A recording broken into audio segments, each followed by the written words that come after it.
제목이 타이틀이 지금 믿음에 의한 삶을 살펴보고 있는데, 그래서 지난주에는 첫 번째 타이틀로서 믿음의 필수성에 대해서 살펴보았습니다.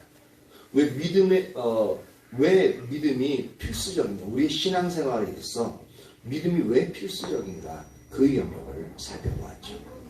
그래서 오늘부터는 어떠한 영역을 살펴보고 하면 믿음의 성격에 대해서 살펴보려고 합니다.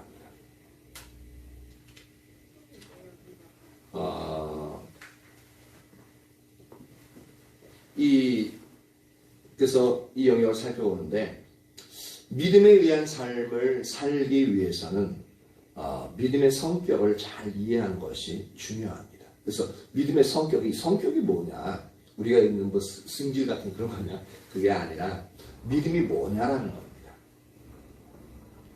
그러니까 믿음의 특성, 믿음의 성격, 그 특성, 또 믿음이 무엇인가라는 그런 의미인데, 그러니까 믿음이 성경이 말하고 있는 믿음이 무엇인가를 올바로 알아야 성경이 의도하고 있는 믿음에 의한 삶을 우리가 살 수 있게끔 되어지죠. 우리도 나름대로는 믿음에 의한 삶을 살아야 안 살아요?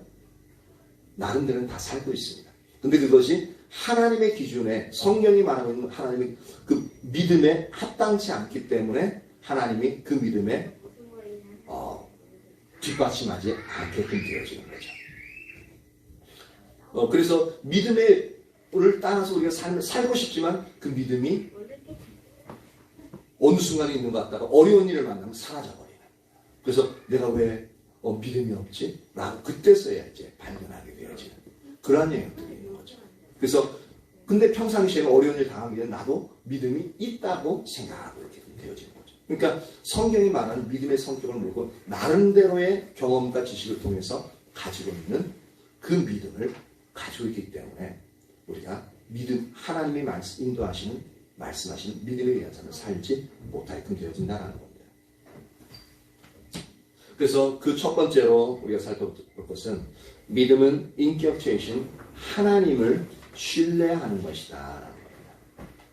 다시요. 믿음, 인격체이신 하나님을 신뢰하는 것이다. 그 소제목으로 첫 번째, 믿음은 하나님에 관한 진리에 단순히 지식적으로 동의하는 것이 아니다라는 겁니다. 다시 한번 볼게요. 믿음은 하나님에 관한 진리에 단순히 지식적으로 동의하는 것이 아니다.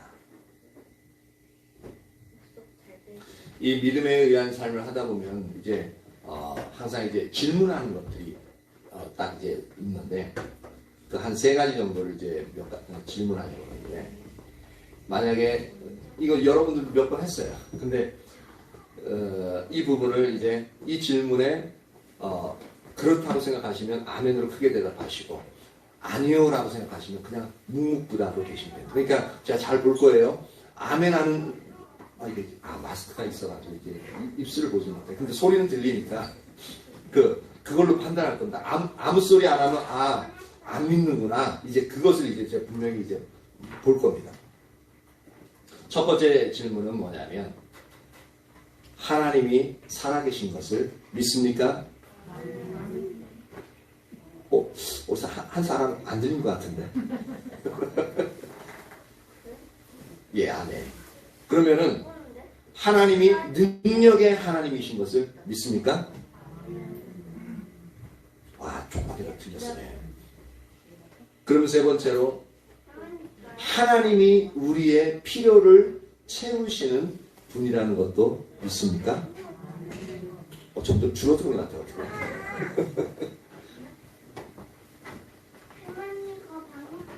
모두 다 우리가 아멘이라고 했다면 참 잘하는 거죠. 그게 올바른 믿음이에요. 그렇죠? 올바른 믿음인데, 하지만 문제는 뭐냐면 우리가 아멘이라고 했지만 믿는 대로 살아가는 경우가 더 적다는데 문제가 있는 겁니다. 이상한 거예요. 믿는데 왜 믿는 대로 살아가지 않느냐는 겁니다. 우리가 세상을 살아갈 때 여러분들이 삶을 살아가는 방식들이 있잖아요. 저나 여러분들이 살아가는 삶의 방식은요, 우리가 믿는 대로, 우리가 신념을 가진 대로 그렇게 삶을 살아갑니다. 맞죠? 아무 생각 없이 살아가는 사람은 거의 없습니다. 근데 요즘 자라나는 젊은이들 아무 생각 없이 살아가는 것 같은데 그들도 그들도 나는데 그 삶, 그 행동을 하는 데서 그들이 생각하고 있는 부분이 있습니다. 우리가 보기에는 아무 생각 없는 것 같은데 근데 그들도 그들이 가지고 있는 생각에 따라서 그 행동을 하거든요. 그러니까 결과적으로 보면은 우리가 믿는 대로 우리의 신념을 가지고 있는 대로 그들의 삶을 살아갑니다. 근데 우리가 지금 살아계신 하나님, 능력의 하나님, 공급하시는 하나님 여기 대해서 다 믿습니다라고 아멘했어요. 그러면 믿는 대로 살아가야 되는데 문제가 뭐라고요? 믿는 대로 살아가지 않을 때가 더 많다는 데 문제가 있다는 거죠. 만약에 우리가 진짜 이 하나님을 믿었다면 그리고 그 믿는 대로 삶을 살아갔다면 우리의 삶의 모습은 많이 달라진 지금과는 완전히 다른 부분이었을 거라는 겁니다. 이 부분 하니까 하나 아까 예배 드릴 때에 하나 생각났던 부분이고 이제 기도를 부탁해야 될 부분인데 뭐냐면 저는 이제 자라나면서부터 이렇게 웃음이 별로 없었어요. 그래서 제가 이제 성교에 가서도 보면은 중에 그런 부분 좀 많은 부분 많이 보는데 어떤 그 청년부 성기로 갔을 때도 그렇고 딱 보면은 아주 냉랭하게 생긴 얼굴 자체가 아주 그냥 미소기가 하나도 없이 차가운 얼음처럼 이렇게 생긴 그런 사람들이 있잖아요. 남자들 여자들. 그래서 어떤 자매를 이제 알게 되면서부터 제가 이 별명 지어준 게 이제 얼음공주라고. 근데 그 얼음공주도 결혼하고 나니까요. 애들 키우다 보니까 얼굴이 웃음기가 많아지더라고요. 그리고 더욱더 이제 신앙이 자라나다 보니까 이제 그 속에 하나님의 주시는 그 기쁨이 넘쳐서 얼굴이 변하더라고요. 저 같은 경우도 이제 그런 웃는 영역, 웃을 일이 별로 없어서 그런지 모르겠지만 그런 부분에서 상당히 그러니까 사람들이 딱 첫인상 봤을 때 되게 쌀쌀한 지금도 뭐 쌀쌀해 보이는 거예요? 아니, 그럼 감사한 거예요. 제가 엄청 성공한 거예요. 그 부분에서.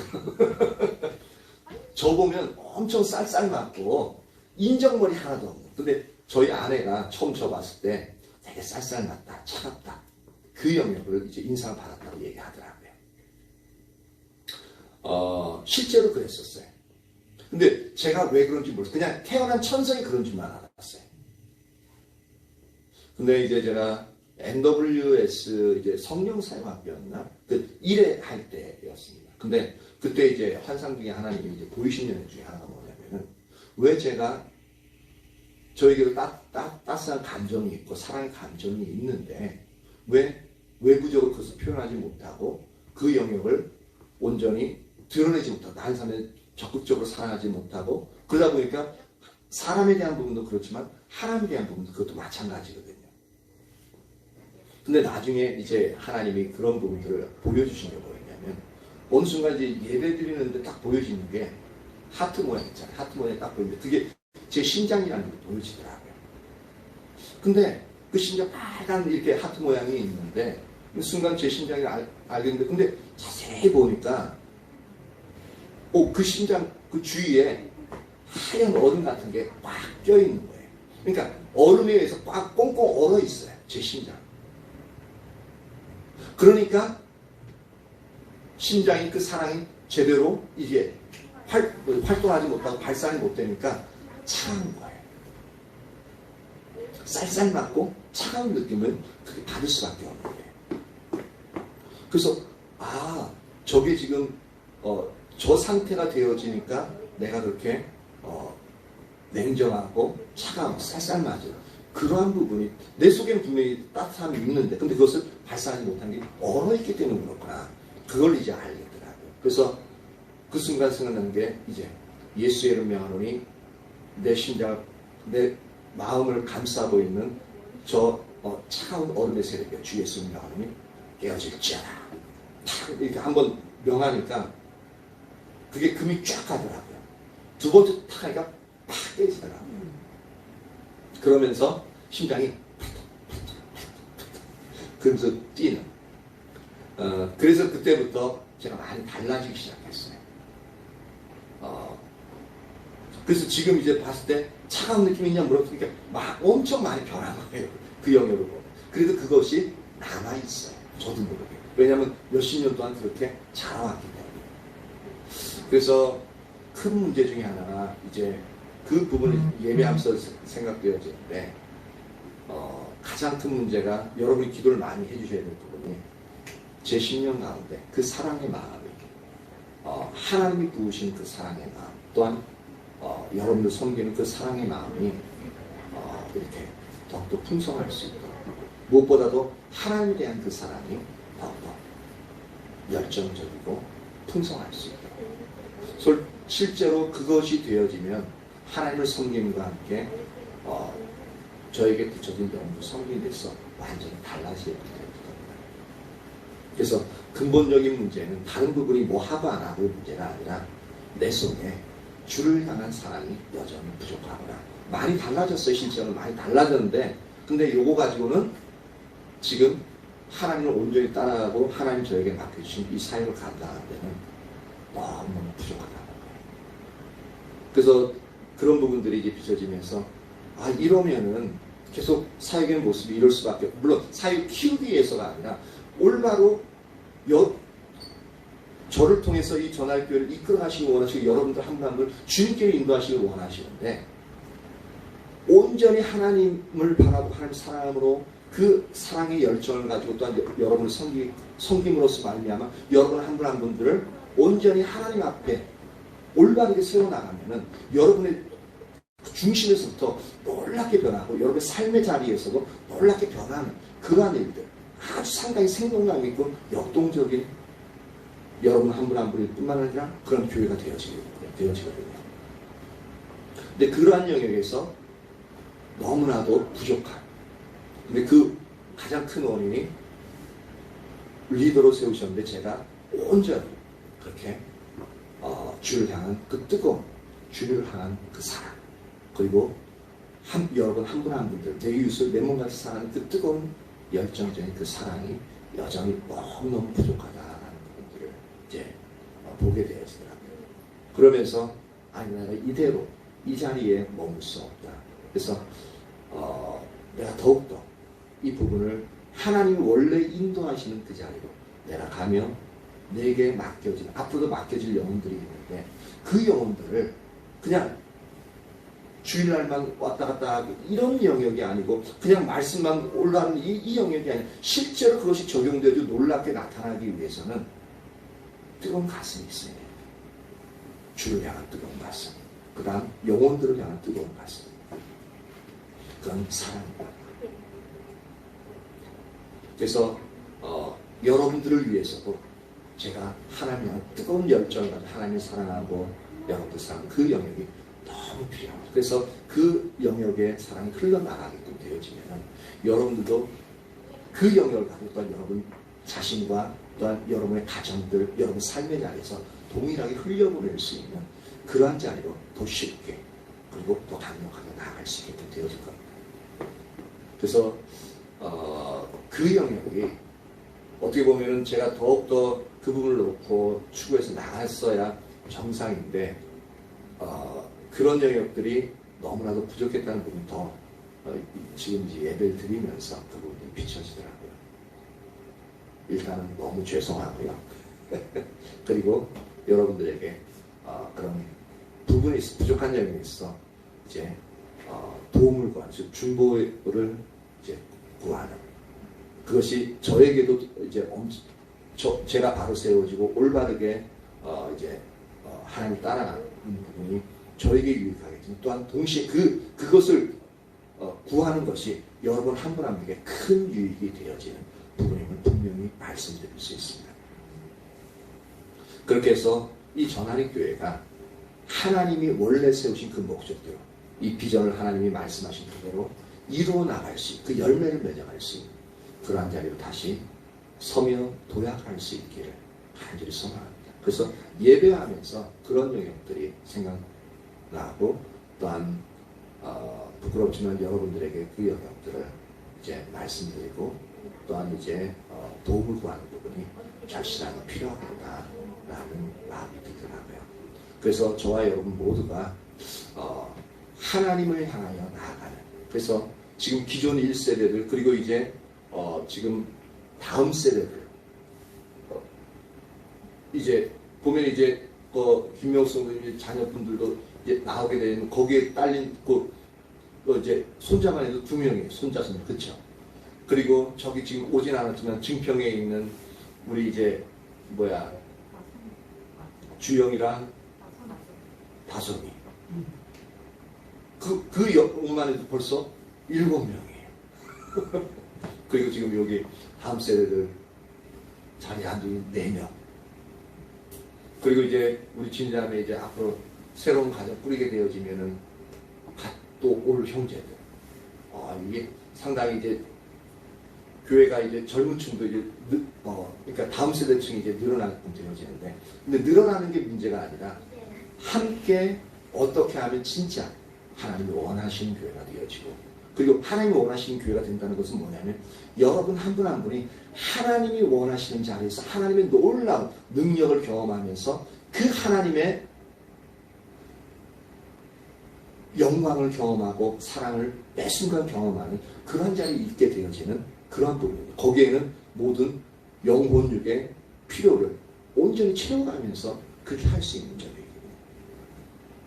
그러한 은혜가 저부터 시작해서 여러분 한 분 한 분까지 모두가 이 전화교회에 있는 모두가 그런 자리에 이룰 수 있기를 예수님으로 축복합니다. 그래서 기억하시고 그 부분은 빠지지 않고 이제 제가 하나님을 더욱더 열정적으로 사랑하고 또한 여러분들 저에게 맡겨진 영혼들을 그렇게 제 몸과 같이 사랑할 수 있는 그러한 은혜를 보여줄 수 있도록 반드시 좀 기도해 주십시오. 잠깐 옆으로 나갔었는데 아까 이 얘기하다 말죠. 우리가 진정히 하나님을 믿는다면 우리의 삶은 지금과는 아주 판이하게 달라졌을 거다라는 겁니다. 제가 제 마음속에 얼어있던 그 심정을 깨물어 말미암아 그 차가운 그런 이미지에서 지금 그런 부분이 일반적으로 봤을 때 그냥 인상 좋다는 얘기는 많이 들어요. 따스하다는 얘기는 많이 듣는데, 근데 실제로는 이제 그런 부분에서 주님을 만나고 또한 주님의 그 부분을 믿고 신뢰하고 따라가다 보면 우리의 중심에서 나 자신도 모르게 변화가 일어나는 그 삶의 자체가 달라지거든요. 그렇다면 우리가 믿는 대로 살아가지 못하는 이유가 뭘까라는 겁니다. 왜냐하면 우리의 믿음은 실제가 아닌 이론으로서의 신앙을 가지고 있기 때문에 그렇다는 겁니다. 우리는 일반적으로 하나님에 관한 성경적 진리들을 잘 알고 그 사실들을 잘 믿는 그것이 곧 좋은 믿음이라고 생각합니다. 그래서 저희 청년 때도 성경 공부 열심히 하고 예배 잘 참석하면 믿음 짱이라고 생각했어요. 그래서 저도 교회에서 그런 것 때문에 진짜 많이 받았어요. 그래서 결혼 안 했을 때 30대 노총각이었을 때조차도 장로 피때 선교 돼가지고 선거에 나왔다니까요. 근데 뭐 세표풀이 안 나왔지만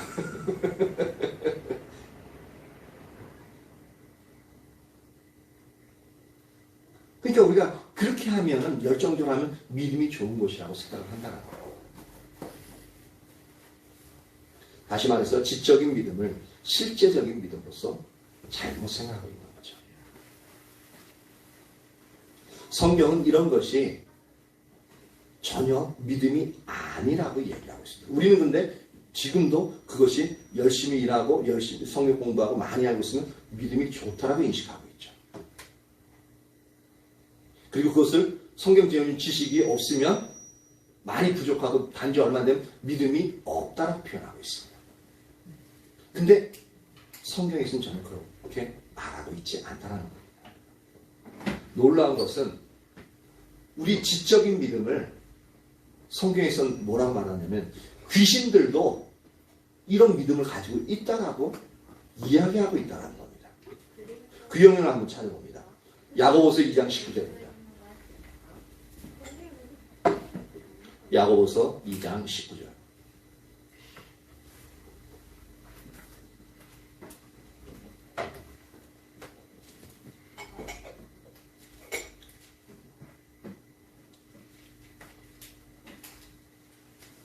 야고보서 2장 19절.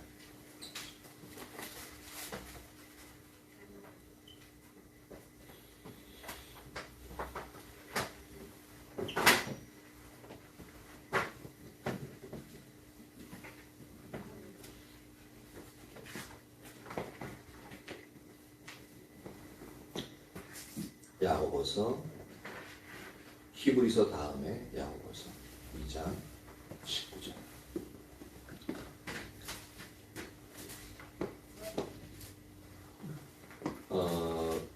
이 야고보서의 저자 야고보는 예수님의 동생입니다. 예수님의 동생인데, 같이 읽습니다. 자, 시작. 내가 하나님은 한 분이신 줄 믿느냐? 잘하는도다. 귀신들도 믿고 떠느니라. 보세요. 너희가 하나님이 한 분이신 믿느냐? 잘한다. 그거 맞다라는 얘기죠. 그래서 믿는다. 우리 아까 전에 고백했잖아요. 아멘, 아멘 하면서 믿는다라고 고백을 했습니다. 그러니까 야고보 사도가 뭐라 그래요? 잘한다. 근데 약간 비꼬는 것 같아요. 왜냐하면 이거 본문 가지고는 잘 모르는데 그 다음 말을 보고 잘한다. 근데 귀신들도 하나님이 한 분이신 믿고 떤다라고 얘기가 하고 있습니다. 그러니까 귀신이 하나님이 한 분이신 믿고 떠는 것과 우리가 하나님 한 분이신 믿는 것과 어떻게 해요? 똑같다는 얘기죠. 그러니까 우리가 가지고 있는 그 지식적으로의 하나님을 믿는 믿음이 귀신들도 동일하게 가지고 있다는 겁니다. 근데 보면은 야고보서 2장은 참다운 믿음의 성격에 관해서 얘기하는데 그게 뭐냐면 행함이 없는 믿음은 죽은 믿음이 헛된 것이라고 얘기하고 있습니다. 이처럼 성경은 하나님에 관한 진리를 이론적으로 믿는 것이 전혀 믿음이 아니다라고 말하고 있습니다. 귀신들도 갖고 있다니까요. 근데 귀신들은요 영적인 피조물이잖아요. 신학자들은 그렇게 얘기합니다. 성경에 보면은 루시퍼가, 그러니까 사단이 타락할 때 하늘에 있는 별 3분의 1을 함께 데리고 이제 땅으로 쫓겨났다는 표현을 쓰거든요. 그것을 가지고 신학자들은 루시퍼가 타락해서 사단으로서 이제 땅이 쫓겨날 때에 그를 따르는 천사 3분의 1의 물이 있잖아요. 천사 3분의 1의 물을 데리고 이제 타락했다라고 이제 얘기를 합니다. 신학자들이. 그래서 이 귀신들은 우리가 죽으면은 이제 그 원통한 귀신 해가지고 머리띠 해가지고 피 흘리면서 막 이제 처녀 귀신 나오고 그런 게 아니라 성경에 보면 성경에 의하면 죽은 영혼들은 다 어디 가냐면 곧장 예수님을 안 믿으면은 다 지옥에 가고 예수님을 믿는 자들은 천국에 가는 딱 정해져 있습니다. 뭐 우리나라 보면 드라마에서 보면 길 잃은 영혼, 뭐 저승에 가지 못해가지고 헤매는 영혼. 그래서 막 이제 그 영혼들 막 돌아다닌다는데 아니에요. 성경적으로는 그건 아닙니다. 근데 이 땅에 있는 이 세계에 있는 영적인 세력들은 뭐냐면 타락한 천사들입니다. 근데 그 타락한 천사들 중에서도 계급이 다 달라요. 하위 계급에서도 높은 계급들이 있고 가장 대장은 사탄입니다. 그 하위 계급의 이제 지역마다 전 세계 열방에 있는데 그 지역마다 그 귀신들이 다 있어요. 근데 그 귀신의 세력들이요 천사가 얼마나 많은지 몰라요. 근데 그 중에 3분의 1인데 얼마나 많은 수의 천사인지는 잘 모르겠지만 일단 그 온 땅에 있어서 그 퍼져 있어요. 근데 그 귀신들은 창세기서부터 하나님 창세 전부터 살아있는 그런 존재들이 영적인 존재는 죽지 않거든요. 죽지 않기 때문에 지속적으로 살아왔기 때문에 각 나라마다 그 사람들이 인식하는 가치관, 문화에 따라서 귀신의 모양이 다 달라요.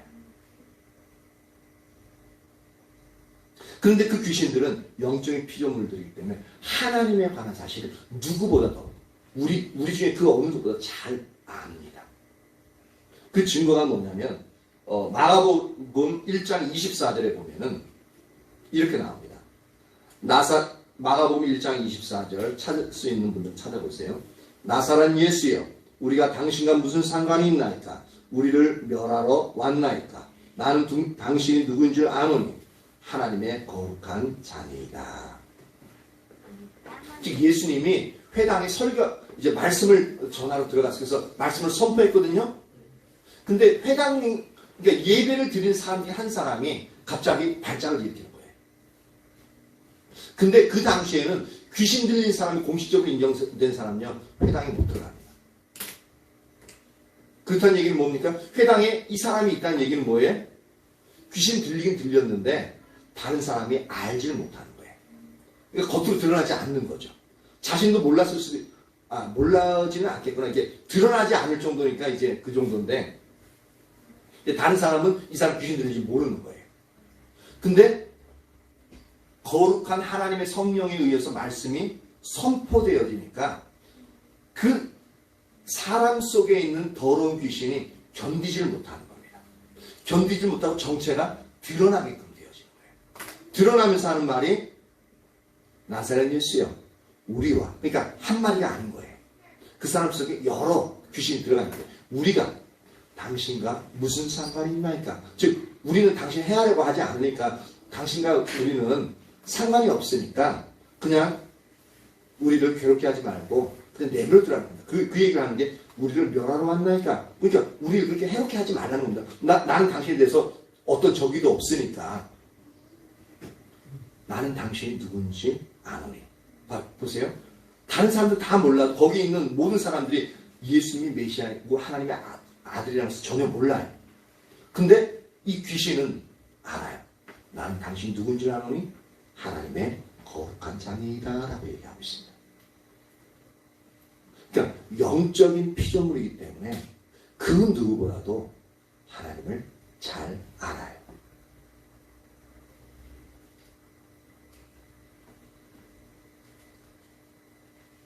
근데 그럼에도 불구하고 귀신은 하나님을 믿는 믿음을 소유하고 있지 않다는 것을 우리가 알 수 있습니다.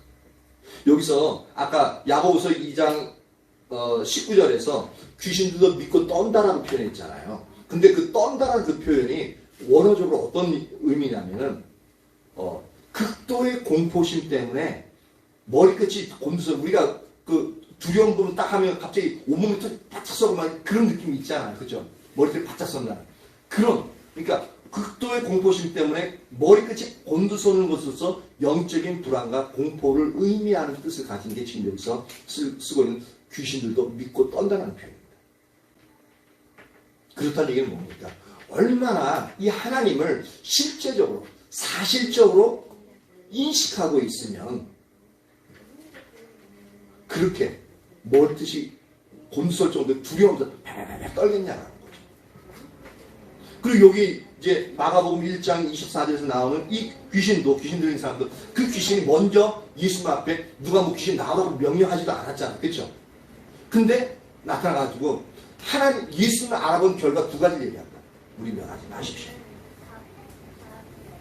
왜냐하면 이 예수님은 자신들을 멸할 수 있는 권세가 있다는 걸 알아요. 우리를 멸하지 마십시오.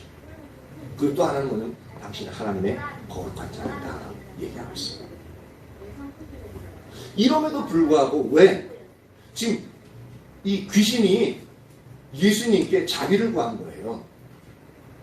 예수님이 그 귀신에게 너 당장 그 사람들 나와서 지옥불에 들어가 그러면 꼼짝없이 들어가야 되거든요.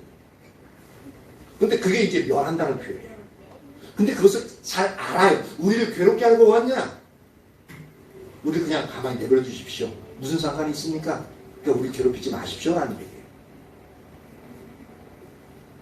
그러니까 예수님이 더 이상 괴롭히지 않아요. 단지 지옥에 들어가라고 지옥불에 들어가라고 명령하지 않고 이 귀신은 예수님을 해하려는 뜻은 없지만 근데 이 귀신 들린 사람은 하나님의 백성이잖아요. 그렇죠? 그러니까 예수님은 그 사람 속에 하나님의 백성 속에 더 이상 귀신이 존재하는 걸 원치 않습니다. 그래서 그냥 쫓아내는 거예요. 귀신아 그 사람에서 나와라. 그러니까 나중에 이 사람이 귀신이 이 사람을 소리 지르게 하고 난 다음에 쑥 빠져나가버려요. 근데 귀신이 예수님께 구한 그 자리가 그대로 된 겁니다. 괴롭히지 말라고 더 이상 괴롭히지 않았거든요. 그냥 나오라고 한 뿐입니다.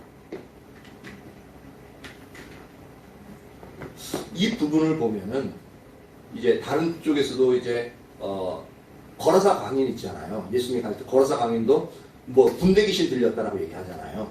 군대 귀신 들려가지고 이제 예수님이 가는데 예수님이 오라고 그러지도 않았어요. 쫓아가지도 않고 예수님이 이제 갈릴리로 가는데 거라사 광이 와가지고 마중 나갔어요. 마중 나가서 앞에 넋죽 엎드려가지고 나와 당신은 상관없으니까 우리를 괴롭게 하지 말라고. 그러면서 앞에 없어서 벌벌을 떨어요.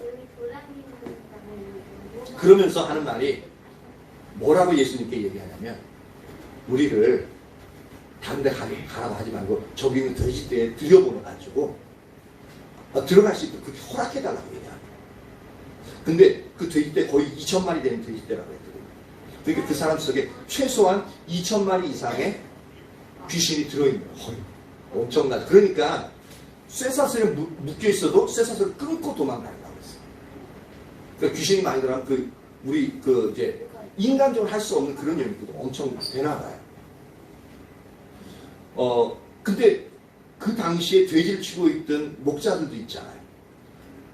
근데 그 돼지 한 마리 한 마리가 부정한 짐승으로서 분류되었지만 그 사람들의 재산이었습니다. 2,000마리면요.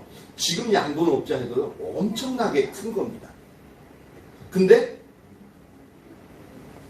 예수님이 그걸 허락해요. 누구의 뜻에 따라서? 귀신들의 뜻에 따라서 자비를 베풀거든요.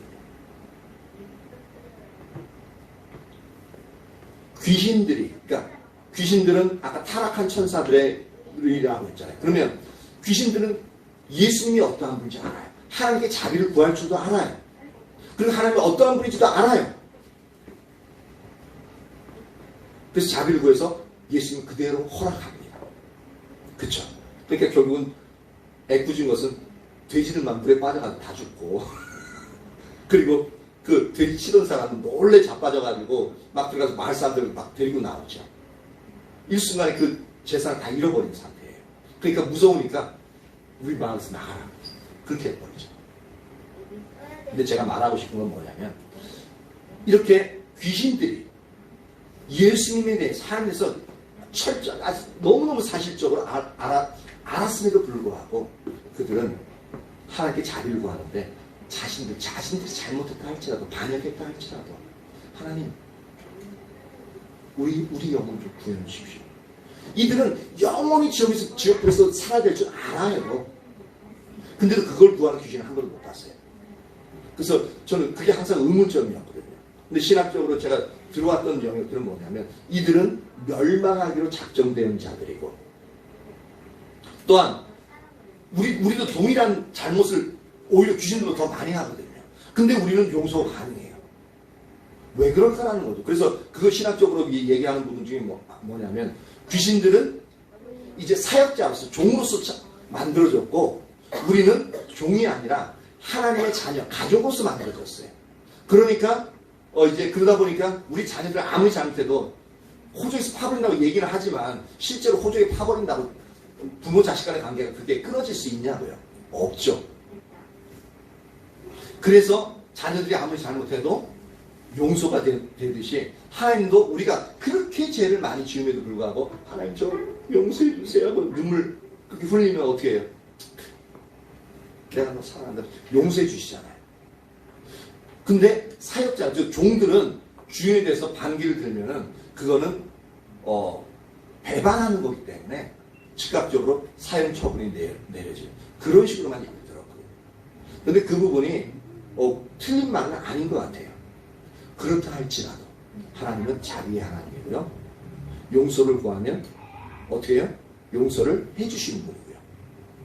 그리고 용서해 주시되 그분의 십자가에 그분의 아들을 죽이기까지 잃어버린 영혼에 대해서 사랑하시는 분이잖아요. 그렇죠? 그러면 이거는 이제 제 추론이에요. 그렇다면 만약에 이 귀신들, 타락한 천사들이 진짜 주님 앞에 엎드려서 자신들의 잘못을 저는 그렇게 생각 안 했는데 루시퍼가 그냥 데리고 가길래 얼떨결에 저도 따라왔어요. 그렇게 하죠. 용서해 주세요 주님. 다시 주님을 예전에 주님을 섬기던 그런 천사로서 그렇게 저도 다시 회복시켜주면 안 될까요? 용서해 주세요. 그렇게 거듭거듭 주님 앞에 구했다면 그런 걸 한 번도 성경에 못 봤지만 만약에 그랬다면 하나님 용서해 주시지 않을까라는 겁니다. 제 생각에는 용서해 주셨을 것 같아요. 만약에 자신을 구원하실 수, 자신을 용서하실 수 있는 그 하나님으로서 온전히 인식했다면, 이 지금 귀신들이 우리 괴롭게 하지 마십시오. 저 돼지떼 들여보내게 해주십시오. 저를 멸하지 마십시오. 그것도 들어주시는 분인데 그 영혼을 잘못을 뉘우치고 하나님이 진짜 잘못했다고 다시 회복시켜 주시면 안 되겠냐고. 그렇게 구했다면 그거 진짜 안 들어주겠냐라는 겁니다. 저는 분명히 하나님이 들어줬다고 들어주실 거라고 분명히 확신합니다. 그런데 이들 중에 그 어떤 귀신의 세력도 하나님 앞에 나가서 그렇게 한 귀신은 성경에 기록되어져 있지 않습니다. 항상 하나님을 대적해. 그러면서 하나님이 딱 나타나면 두려워서 피하긴 해도 그분 앞에 엎드려서 잘못했습니다 하지 않는 것을 성경에 볼 수 있습니다. 지금 이 얘기는 뭐냐면 아까 전에 귀신도 믿고 떤다 했을 때 우리가 지식적으로 하나님을 믿고 있듯이 귀신들도 지식적으로만 아주 머리털 곤두설 정도로 그렇게 두려워할 정도로 그 정도 현실적으로 두려워할 정도로 그렇게 하나님을 알고는 있지만 실제로는 그들이 아는 것은 구원의 하나님만큼은 지식적으로 알 뿐이라는 겁니다. 그러니까 더 이상 하나님 앞에 나가지 못하고 그것을 놓고 구하지 못하는 겁니다. 우리도 그 하나님에 대해서 지식적으로 알고 있기 때문에 그것을 구하지 못하고 그러니까 그것을 누리지 못하게끔 되어지는 거죠.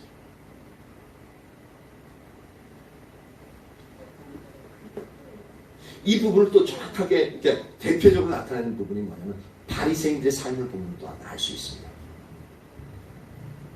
바리새인들은 구약 성경 전체가 하나님의 말씀을 철저하게 믿었습니다. 그들은 참으로 보수적인 신앙을 가지고 있었기 때문에 하나님의 말씀을 1.1획도 의심 없이 그대로 믿었습니다. 그래서 예수님조차도 뭐라고 말씀하십니까?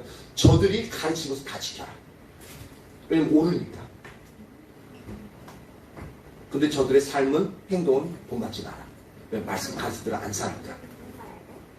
그 얘기는 뭐냐면 저들이 가르치는 모든 성경 말씀은 옳다라고 얘기하고 교리적으로 옳다라고 얘기하고 있어요.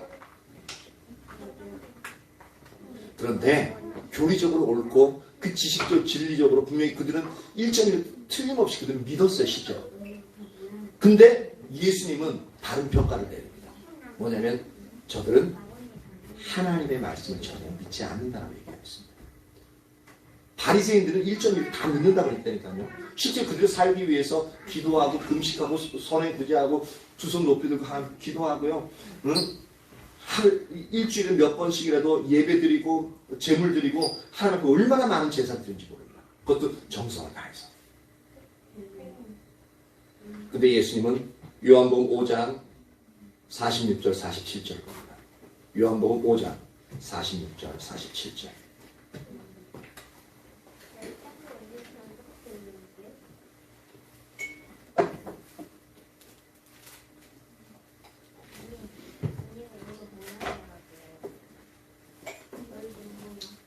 같이 한번 읽어볼까요? 시작. 모세를 믿었더라면 또 나를 믿었으리니 이는 그가 내게 대하여 기록하였습니다. 그러나 그의 글도 믿지 아니하고 어찌 내 말을 믿겠느냐 하시니라. 보십시오. 모세를 믿었더라면 또 나를 믿었으리니 그 결과적으로 뭐예요? 모세가 말했던 하나님의 명령을 받아서 기록했던 그 말씀을 전혀 믿지 않고 모세 그 자체를 여기서는 분명히 바리새인들은 모세를 믿었거든요. 근데도 모세를 믿지 않는다라고 하나님이신 예수는 평가하고 있죠. 그렇죠? 그리고 만약에 모세를 믿었더라면 나도 믿었을 것이다. 그 이유가 뭐냐면 이는 그가 즉 모세가 내게 대하여 말했기 때문이다. 그러나 그의 글, 즉 그가 내게 모세가 예수님에 대해서 기록한 그의 글, 그 글도 크게는 모세오경이죠. 그의 글도 즉 더 크게 하면은 이제 성경. 그의 글도 믿지 아니하거든 어찌 내 말을 믿겠느냐. 즉 바리새인들이 그 당시 종교 지도자들이 성경의 말씀을 믿었다 안 믿었다? 믿었다고 말하고 있습니까? 안 믿었다고 말하고 있습니까? 분명히 예수님의 평가는 하나님의 말씀을 전혀 믿지 않고 있다라고 평가하고 있죠. 또 우리도 그럴 수 있음을 알아야 됩니다. 그래서 이것을 보면 예수님께서 말씀하신 믿음과 바리새인들이 생각하는 믿음이 그 의미에 있어서 완전히 다른 부분을 알 수가 있죠. 그래서 바리새인들은 오늘날 우리와 같이 성경에 나오는 진리들을 이론적으로 잘 믿으면 그것이 좋은 믿음이다라고 생각했다는 거죠. 그런데 예수님은 참다운 믿음은 그 이상임을 분명히 말씀하고 있는 겁니다.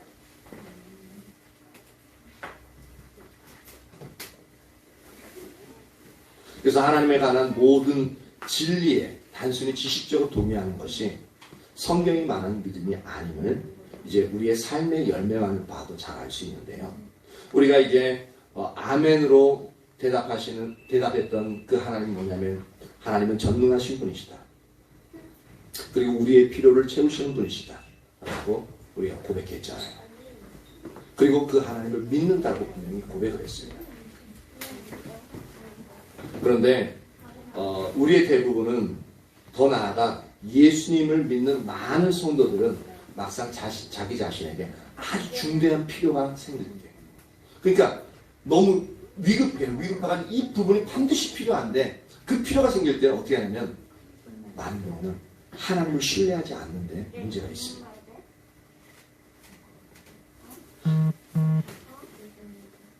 그 해결책으로 어떻게 되냐면은 사람이나 세상적인 수단이나 인간적인 방법을 의지해. 그래서 내가 할 수 있는 영역은 다 해버려.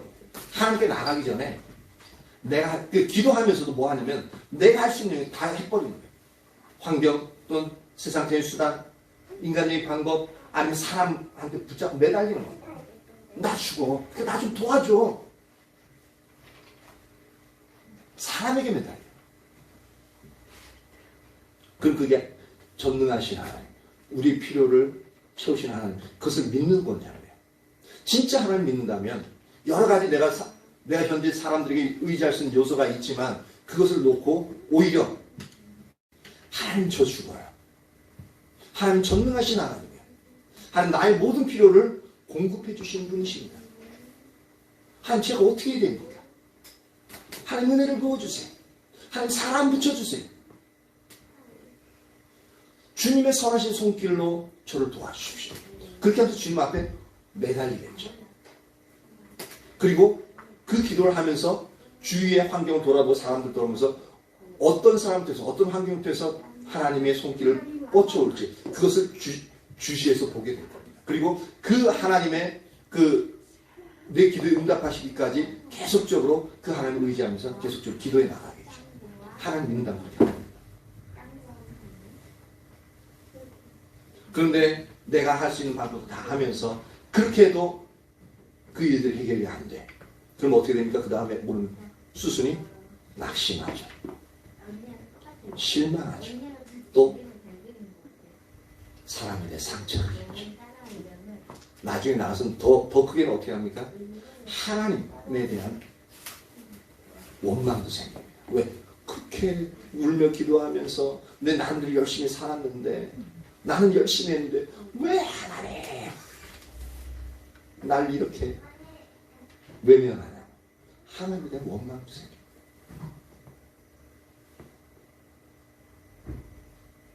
이러한 열매들, 우리의 삶의 모습의 열매들은 전혀 하나님을 믿는 모습이 아니죠. 이게 바로 이론적인 믿음을 가지고 있을 때 이러한 일들이 발생한다는 겁니다. 그럼 소제목 두 번째, 성경에서 말하는 믿음은 인격체이신 주님께 두는 것이다 라는 겁니다. 성경에서 말하는 믿음은 하나님에 관한 지식이 아니라 하나님을 아는 지식에 기초를 두고 있습니다. 다시요. 성경에서 말하는 믿음은 하나님에 관한 지식에 기초를 두는 게 아니라 하나님을 아는, 경험적으로 아는 그 지식에 기초를 두고 있다는 겁니다. 그래서 다시 말하면 믿음은 지식이 아닌 인격체의 그 기초를 두고 있습니다. 믿음은 지식이 아닌 그 인격체의 기초를 두고 있다. 다시 말하자면 믿음은 인격체이신 하나님을 신뢰하는 것이다. 그런데 우리가 하나님을 신뢰하려면 우리가 하나님을 아는 만큼 신뢰할 수 있기 때문에 하나님을 신뢰하려면 하나님을 아는 것이 전제되어져야 됩니다. 알아야 믿습니다. 그렇죠? 그러니까 우리의 믿음은 하나님을 신뢰하려면 하나님을 아는 것이 전제되어져야 된다. 그런데 이제 제가 말씀드리는 이제 우리가 많이 들었지만 이제 말씀드리는 하나님을 아는 것은 이론적인 지식이 아니라 성령의 조명으로 성경이 말하는 그 하나님을 만나거나 혹은 보는 것을 의미합니다.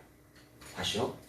성령의 조명으로 성경이 말하는 성경 속에서 말하는 그 하나님을 만나거나 혹은 보는 것을 의미해요. 이것을 총종합해서 결론을 내리자면 그 믿음은 뭐냐?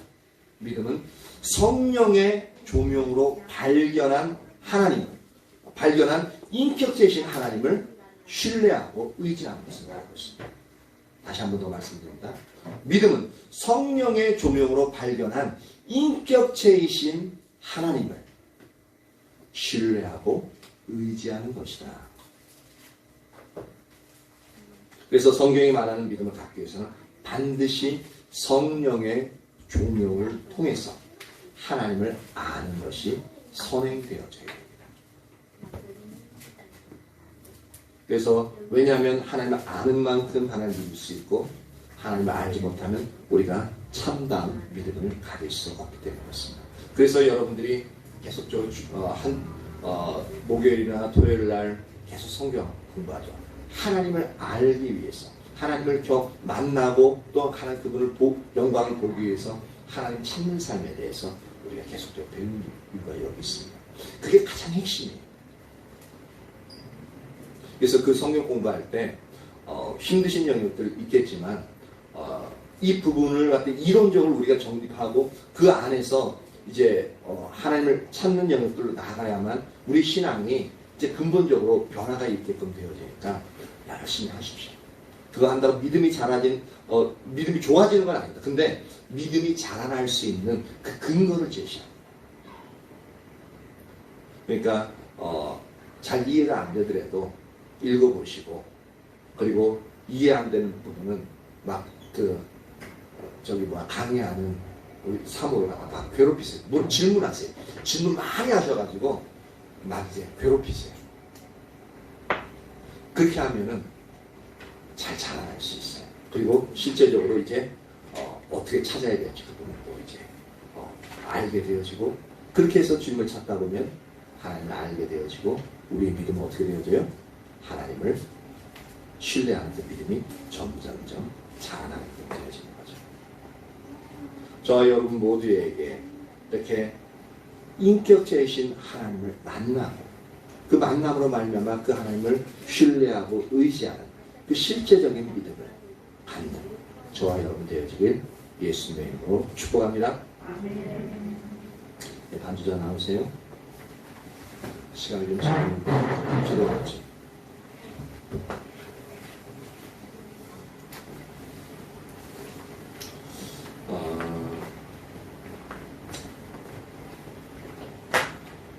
이 시간 이제 성령님이 임하셔서 우리가 어떠한 믿음을 가지고 있는지 그 부분을 선명히 비추어 달라고 그렇게 기도하시고요. 그리고 비춰지는 대로 잘못되어진 방향을 가 있다면 그 부분을 회개하고요.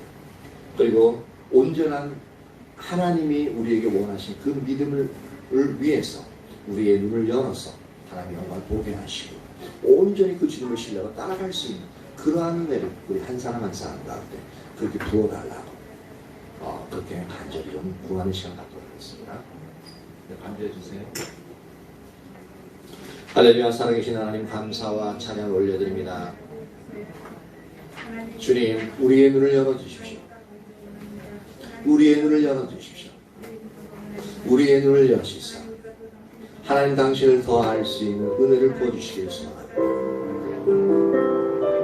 하나님이 계신 그대로를 우리가 볼 수 있게 하시옵소서. 우리와 함께 하시는 하나님을 우리가 볼 수 있도록 인도하여 주시옵소서. 우리가 하나님을 알지 아니하고서 믿음을 논할 수 없고 우리의 믿음이 자라날 수 없고 믿음이 무엇인지 알 수 없게 된다는 것을 하나님께 배웠습니다. 하오니 주님, 지혜와 계시를 우리에게 부어서 우리로 하나님 당신을 더 알 수 있는 은혜를 허락하여 주시길 간절히 당신의 사랑하시는 자들 한 분 한 분들을 예수님의 이름으로 축복합니다. 한 분 한 분들 가운데 지혜와 계시를 부어서 하나님 당신을 알리시옵소서. 하나님 더 이상 우리가 이론적인 믿음 그 가운데 있기를 원치 않습니다.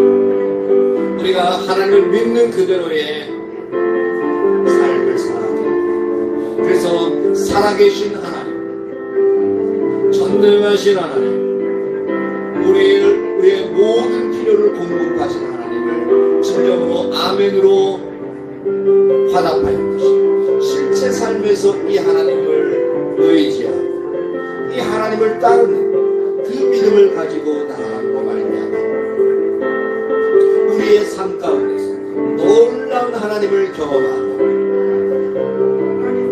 그 하나님으로 말미암아 담대하고 그 하나님으로 말미암아 우리가 풍요로움을 누리고 그 하나님으로 말미암아 능력 있는 삶을 살고 그 하나님으로 말미암아 주위에 있는 모든 사람들에게 선한 영향력을 끼치고 그러나 한 분 한 분을 되어주기를 간절히 소망합니다. 성령님 더 임하소서. 성령님 더 임하소서. 성령님 더 임하소서.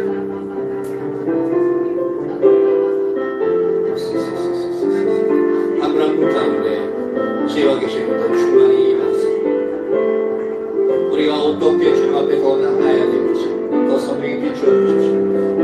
우리가 가지고 있는 그 믿음들이 얼마나 지식적인 믿음, 그저 들어서 아는 믿음을 성령이 보게 하시고 우리가 그것을 더 나아가 성령의 조명으로 성경에 말씀하시고 있는 그 하나님을 실제로 만나며 실제로 그 영광을 몸으로 말미암아 그 하나님을 알고 그 하나님을 신뢰하며 그 하나님을 의지하여 나아가는 그 믿음을 우리 한 사람 한 사람 가운데 더욱더 부어주시길 간절히 소망합니다. 그래야 그 믿음이 온전히 자라나게 하시고 하나님의 믿음의 용사로서 한 분 한 분들을 온전히 세워주시길 간절히 소망합니다. 우리 눈에는 육체적인 눈을 볼 수 없지만 우리의 눈이 믿음의 눈이 열려짐으로 영광스러운 하나님을 보며 그 하나님을 지속적으로 만나며 이 땅에서 하나님의 영광을 드러내는 그러한 삶을 살아갈 수 있는 한 분 한 분 되어지기를 축복합니다. 그래야 그 하나님을 부인하지 아니하고 그 하나님을 따르며 다른 이들에게 내가 믿는 하나님, 내가 만난 하나님을 보여줄 수 있는 그런 한 분 한 분 되어지기를 축복합니다. 성령 더 충만히 임하시옵소서. 한 분 한 분들 주를 향한 믿음으로 충만케 하사 놀라운 하나님의 자녀들이 되어지길 믿음의 용사들이 되어지길 예수님으로 축복합니다. 하나님이 우리를 이대로 돌려보내지 마시옵소서. 온전히 주님을 바라며 주님 앞에 달려나온 하나님의 자녀들 가운데 오직 주의 성령으로 충만케 하시고 하나님을 알아갈 수 있는 그 은혜를 한 분 한 분에게 부어주시길 간절히 소망합니다.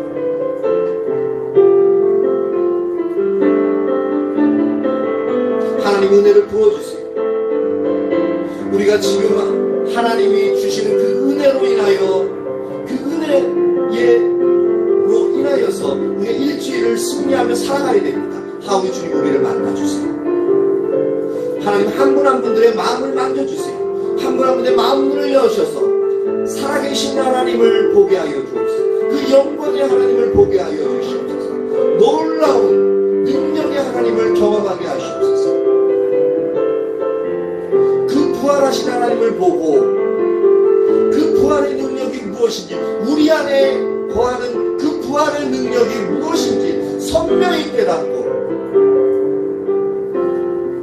우리가 매 순간을 주님을 의지하며 승리하며 살아갈 수 있는 그 은혜를 부어주시길 간절히 소원합니다. 임하세요 주, 임하세요 주. 우리 한 사람 한 사람 붙들어주세요. 이끌어주세요. 당신의 사랑하신 자녀들 한 분 한 분 온전히 축복합니다.